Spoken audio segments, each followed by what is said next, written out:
Girelease na sa Roads and Traffic Administration ang driver sa TRICAB nga nag-viral human milabag sa balaod trapiko ug nagiginukura sa RTE patrol sa National Highway ning siyudad sa Genduro. Apan pabiling gi-impound ang TRICAB niini.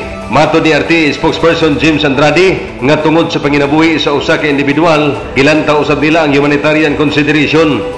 Well, una sa tanan sir, maayong adlaw sa itong mga kaigsuunan na first and foremost, ang katong maong TRICAB nga driver or babaong nga driver, gikan sa iyang pagkadakop sa pagkakaroon na release na siya, no, kay wala man i-file og complaint ang maong pasahero. But unfortunately lang, na-impound yun ang maong unit niya tungod sa iyang traffic violation, which is ang kolorum, no, kay pat na masahero magid siya adtong time. But unfortunately lang, nalay panghitabo, no, commotion gamay. Actually, kuan naman to, gamay naman kay ito siyang problema. Medyo ang driver lang yun is dili lang yun siya kunuhay magpadakop tungod kay hadlok po siya, no. But gitanaw na lang po sa mga personnel nga kung dungagan pa basin mo samot na po, so gitanaw po nila ang kaning gitawag na to humanitarian consideration.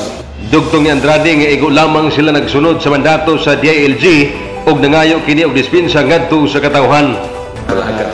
That's why sa atong pagbalik-balik nga mga tadaan og dispensa og pasaylo, no, sa atong mga kaigsuunan, labi na sa side sa atong TRICAB sa mga baba tungod kay naman gitay mandate ilan sa DILG nga gibawal gid, no, ang kaning mga TRICABs, mga babao, mga any other colorum operations labi na sa national highway tungod sa number one reason, no, ang safety sa atong katawhan, labi na sa driver pod sa babao or sa operator nila. Kinamduman niya itong Hulyo 8 ning tuiga, nahitabo ang komosyon sa RTE personnel batok sa TRICAB driver nga gilangkuban sa usa ka pasahero nga nabalaka sa iyang kahimtang.